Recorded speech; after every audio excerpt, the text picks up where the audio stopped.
so today we're just going to get right into it, okay? Because we're literally recording this right before the weekend. If you're watching this in the future and you're not right before a weekend, just pretend that you are, okay? What we're doing today is we're going to be talking about how to live your dreams instead of accidentally living your fears.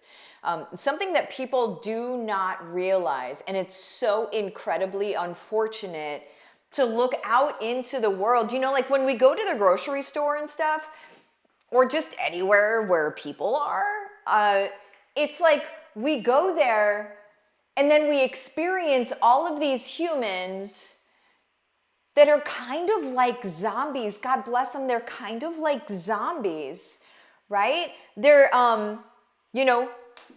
faces in the phone, heads in the phone. Oh man, I can't even get that close. I'm starting to do the old lady thing. This is what I do now. This is like if it's blurry, I can't. Okay, so this is, I'm at that stage of my life, and I just have to say, hi, I'm Martha Krejci, and I now do like the old lady one of these. I felt myself do it the other day, and I'm like, oh my word, this is really happening. I embrace it with everything I am. It is totally fine. So, but when we go there, when we go and we're out amongst all the humans are doing this, where we're just kind of, we're here, and I'm guilty of this too. You know, I'm not saying, there's no shade on anybody else. Let's just be real. Let's just sit in what we do, right?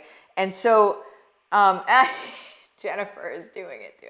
You do it too with this. I know, I get it. I got, there should be Hallmark cards for people like us. And they should have very big prints. Anyway, so you see, you're walking around, you see this happening, and you even have to get out of their way because you're like, I don't know if they're going to run into me, and they probably would run into you, but we're watching them, and then we get out of their way and stuff like that. And essentially, guys, we're so attached to this that we've become zombies. But what I want to talk about is us being very intentional about what we choose instead of reacting and moving into behaviors that we have always done, right? So this is really about neuroplasticity, and it's really about the reticular activating system, right? The RAC. Go ahead and Google it. A lot of you probably already know what that is because you're smart. You're smart peoples. And if you don't, fine, just Google it, and you're going to become even smarter than you already are. So, but this is a behavior. And I only say this because it's a visual.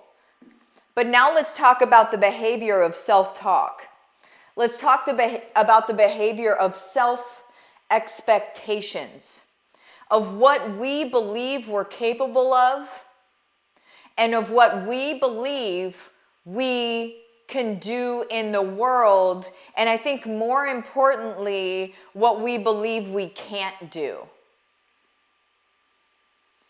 This is very, very, very, very important. This video itself might change the trajectory of your life. And that's not me having some sort of like, I'm amazing and I'll change your life, but it's something that we need to think about. And when we do think about it, things do change. Because our reticular activating system runs on, it's basically an auto loop, right? It's basically like what you were told. It's usually stories from when you were a child. It's usually your parents or somebody in authority saying, don't do that, be careful, be safe, you can't do that. And sometimes there are rougher things that were said to us as kids. Sometimes there were things around what we looked like. Sometimes there were things around how smart we were or we weren't. There's a lot of beliefs that we hang on to because our identity is being molded at about 5 to 7. And whatever was said to us, and it could be a little bit earlier and a little bit later, it's around 5 to 7 is where the identity is really becoming who we believe we are forever. And our trusting little minds, we had only been in the world for 5 to 7 years, our trusting little minds heard somebody tell us something, maybe like, oh, I can't believe you don't know that. Our trusting minds heard somebody say something about us, and maybe it was in anger, and maybe they didn't really mean that about us, but it doesn't mean that it didn't define who we believe we are today. Okay? And sometimes this is tough stuff to look at because it's family stuff. Let me help you make it easier to look at. We don't have anybody to be mad at.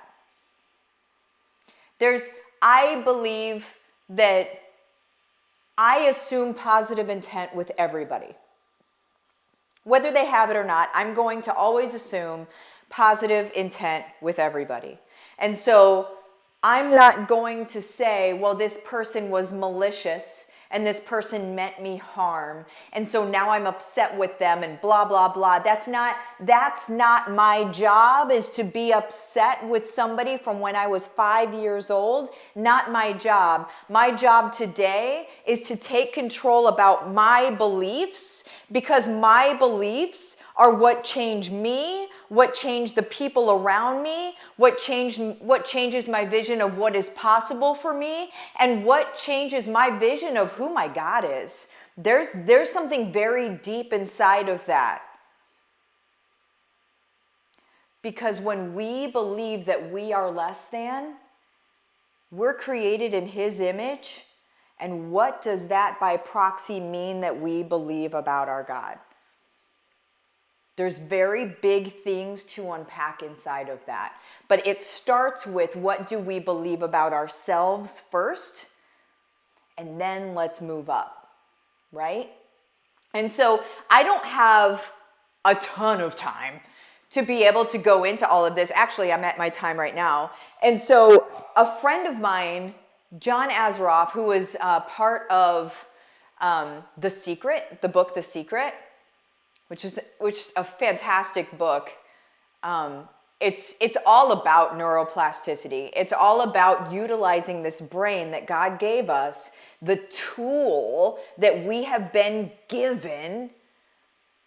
We don't use it enough. We don't use it to its full capacity, but John is excellent at being able to help people live out their dreams instead of their fears. That's the way I describe it. He doesn't say that about himself, and I don't think he would say that about himself, but it's what I'm saying about him, okay? He's got a free event this weekend.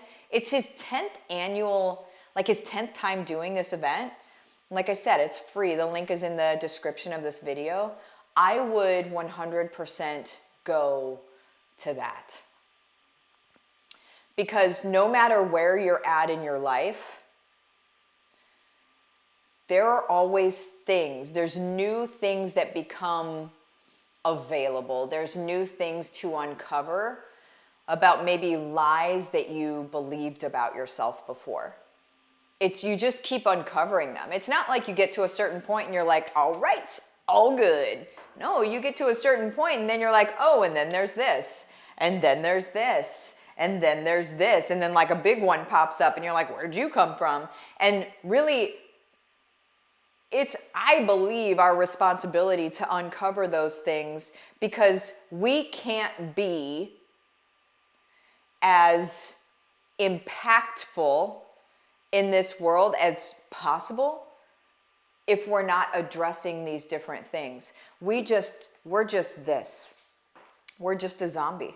We're a zombie in this self-perpetuating loop of what we were told when we were 5. There are many people, you guys, living the very same day in, day out, day in, day out, day in, day out, week in, week out, month in, month out, year in, year out, decade in, decade out, the same day over and over and over again, and they're calling it a life.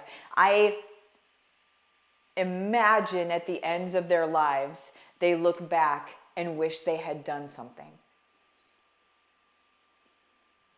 It's our job to make a difference in this world. And if we can't look at our own stuff and work on ourselves, we're ill-equipped. We're ill-equipped. Anyway, I'm going to pop out of here. I love you guys so much. I will see you on the event because I will be there as well. Bye-bye.